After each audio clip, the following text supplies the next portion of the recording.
स्वागत है सभी का हमारे YouTube चैनल sanskritguru.com में। अगर आप हमारे चैनल से पहली बार जुड़े हो तो चैनल को सब्सक्राइब करें और बेल आइकन को दबाएं, जिससे हमारे नए वीडियो की नोटिफिकेशन आपको सबसे पहले मिल सके। और अगर आपको वीडियो अच्छा लगे तो इसे लाइक और शेयर करना ना भूलें।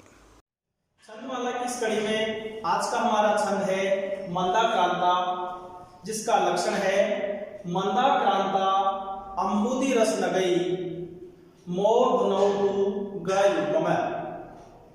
ये आपको कठिन लग रहा होगा बच्चों, लेकिन जब हम इसको गायन से इसका अभ्यास करेंगे तो ये आपके लिए बहुत सरल हो जाने वाला है। अब हम इस वीडियो लेक्चर में वो सभी प्रश्नों के ऊपर विचार करेंगे जो छंद से रिलेटेड आपसे पूछे जाते हैं। पहला प्रश्न जो इससे पुटअप होता है कि ये किस प्रकार का छंद है, तो मैं आपको बता दूं बच्चों, ये छंद है वार्णिक। कैसा छंद है? वार्णिक, अर्थात यहां वर्णों की गणना की जाएगी। दूसरी बात करें कि इसमें कितने वर्ण होते हैं, कितने चरण होते हैं, तो कोई सा भी पद्य हो उसके अंदर 4 चरण होते हैं। पहला चरण, दूसरा चरण, तीसरा चरण और चौथा चरण। अगली बात होती है कि 4 चरण होते हैं, वार्णिक छंद है, तो इसके अंदर कितने वर्ण होते हैं, अर्थात प्रत्येक चरण में कितने वर्ण होते हैं। तो वर्णों की गणना हम स्वयं कर लेते हैं। देखो बच्चों, आप इसके अंदर वर्णों की गणना करेंगे तो हम ध्यान रखने वाली बात है कि आधे वर्णों को हम नहीं गिनेंगे।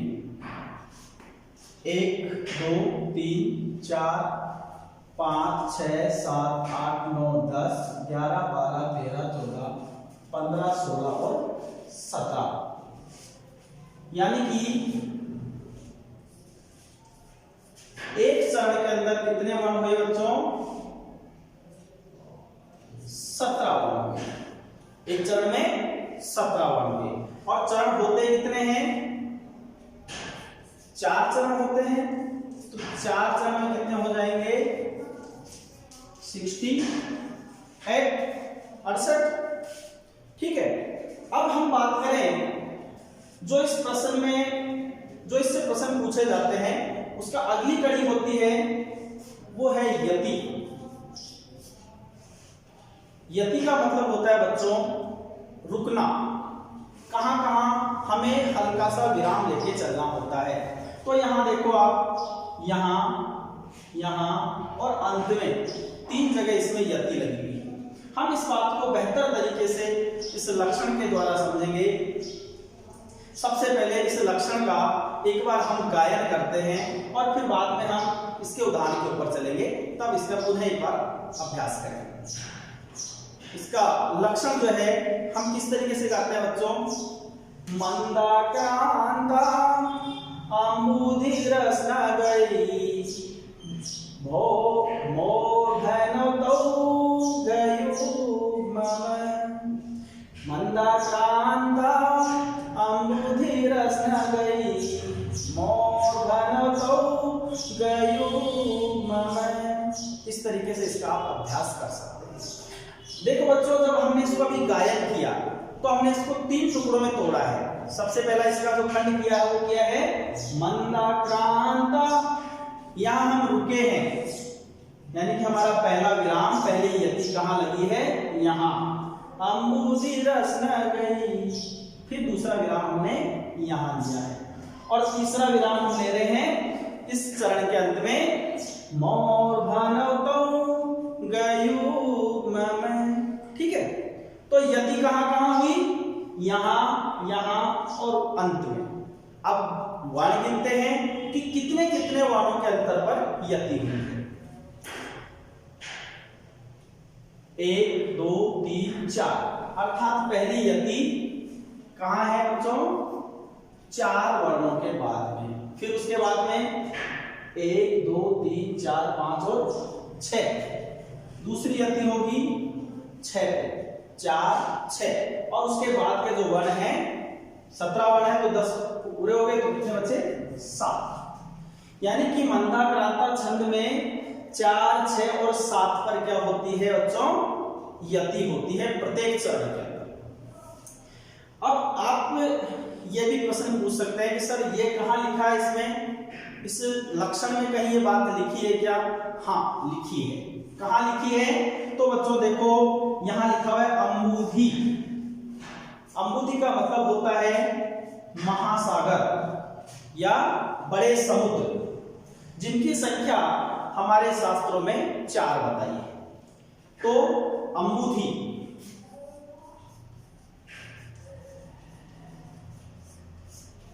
यानी 4 महासागर है। आगे है रस। रस का नाम लेते ही आपके मुंह में भी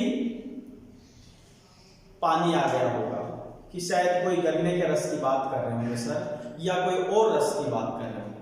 बच्चों हम यहाँ जिस रस की बात कर रहे हैं वो खाद्य रस ही है, साहित्यिक रस नहीं है। साहित्य में आपने पढ़ा होगा कि रस 9 होते हैं, लेकिन अगर हम बात करें खाद्य रसों की तो मधुर, तिक्त, कषाय आदि 6 खाद्य रस होते हैं, यहाँ उनकी ही बात की गई है। तो खाद्य रस कितने बताए हैं? 6। आगे है इसमें नग। नग का मतलब होता है न गच्छति इति नगर, जो अपनी जगह स्थिर हो जाता है, वहां से चलता नहीं है, निष्प्राण होता है, वो होता है नग, जिसका पर्यायवाची शब्द है पहाड़, पर्वत। तो जो नग है, जैसे सप्तऋषि वैसे 7 होते हैं नग। ये तीनों शब्दों को आपको ध्यान में रखना है बच्चों। परीक्षा में पूछा जाता है मंदाक्रांता छंद के, छंद का पूरा छंद दिया जा सकता है और फिर आपसे वहां से प्रश्न पुटअप किया जाए कि इस लक्षण में जो नगह शब्द आया है उससे क्या तात्पर्य है, तो आप वहां आंसर देंगे। इसी तरीके से अब बात करें हम गणों की, यहां गण कौन कौन से बन रहे हैं। तो गणों की शुरुआत होती है इससे आगे। पहला गण बन रहा है आपके मैं से मगन, दूसरा बनेगा भय से भगन, फिर नै से नगन, फिर तौ। ये जो तगन है ये 2 बार आया है, तो तौ यानी तगन 2 बार, और लास्ट में गे यानी गुरु, वो युगम का मतलब होता है 2 बार। तो लास्ट में जो गुरु है वो भी 2 बार है। एक एक को लिखते हैं। सबसे पहले मौ से मगन, उसके बाद है भय से भगन, आगे है न से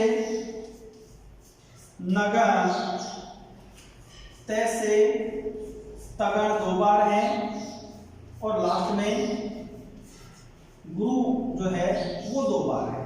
तो प्रत्येक गण के अंदर बच्चों, जैसा कि मैंने पहले एक वीडियो लेक्चर में बताया है आपको कि प्रत्येक गण में 3 वर्ण होते हैं। गणों का मेरा एक सेपरेट वीडियो लेक्चर है, आप वहां इसको बहुत अच्छे से जान सकते हैं। प्रत्येक गण में 3 वर्ण होते हैं, 3, 6, 9, 12, 15 और लास्ट में 2 वर्ण गुरु हैं, तो ये हो गए 17। तो ये इस लक्षण से जो बातें आपके सामने आ रही है वो मैंने लगभग सभी बातों को आपके सामने रखा है। अब बच्चों हम चलते हैं उदाहरण की ओर। परीक्षा में कई बार उदाहरण की या किसी भी श्लोक का एक अंश दिया जाता है और वहां से आपसे प्रश्न पूछा जाता है। जो प्रश्न पूछा जाता है उसमें आपको हो सकता है ये कौन सा छंद है ये पूछा जाए, या आपसे पूछा जाए कि इस जो ये छंद है या जो ये पंक्ति है इसमें कितने वर्ण हैं, ये भी पूछा जा सकता है। इसमें कहां कहां पर यति लगाई गई है, ऐसा भी आपसे पूछा जा सकता है। यहाँ जो आपके सामने उदाहरण मैंने लिखा है ये संस्कृत साहित्य के कवि कुल शिरोमणि कालिदास जी के काव्य से लिया गया है। उनके द्वारा विरचित खंडकाव्य मेघदूत, जो पूरा का पूरा मेघदूत खंडकाव्य है कालिदास जी का, उस पूरे के पूरे खंडकाव्य को कालिदास जी ने इसी छंद में लिखा है, मंदाक्रांता छंद। उसके अंदर 121 जो है पद्य हैं, लेकिन मल्लीनाथ जो है उन्होंने उसके 116 श्लोकों पर ही व्याख्या की है, इसलिए हम उन्हीं को मानते हैं। तो यहाँ ये जो पहला ही उस ग्रंथ का श्लोक है जिसको हमने यहाँ उदाहरण के रूप में लिया है, हम इसके द्वारा गायन विधि से इसको जानेंगे, इसके लक्षण को। शुरू करते हैं बच्चों। कश्चित् कांता वीरः गुरुना स्वाधिकारात् प्रमत्त सापेनस्तं गमित महिमा वर्ष भोगेन भर्तु यक्षचक्रे जनकतनया स्नान पुण्योदकेषु स्निग्धछाया तरुषु वसति रामगिर्याश्रमेषु। ये मंदाक्रांता छंद के गाने की विधा है। आप भी बच्चों इस विधा का ज्यादा से ज्यादा प्रयोग करें, और इस गायन विधि से अगर आप छंद को याद करेंगे, उसके लक्षण को याद करेंगे, तो आपको निश्चित रूप से लक्षण याद हो जाएगा और बहुत ही अच्छे से आपको याद हो जाएगा, जिससे कि आप निकट भविष्य में उसको भूल नहीं पाए। दूसरी और एक बात है कि गायन की जो हमारी विधा है वो मदमस्त कर देने वाली होती है। जब आप गाते हैं तो आपका तनाव दूर हो जाता है। मैं अपनी दैनिक जीवनचर्या में कुछ ऐसे श्लोक, कुछ ऐसे कविताओं के अंश उनको गा करके और मैं अपने आप को तरोताजा बिल्कुल फील करता हूँ। आपसे भी आशा करता हूँ कि आप पढ़ रहे हो तो अपने पढ़ने के अध्ययन कार्य को बिल्कुल तल्लीनता से और बिल्कुल सेलिब्रेशन की तरह करें।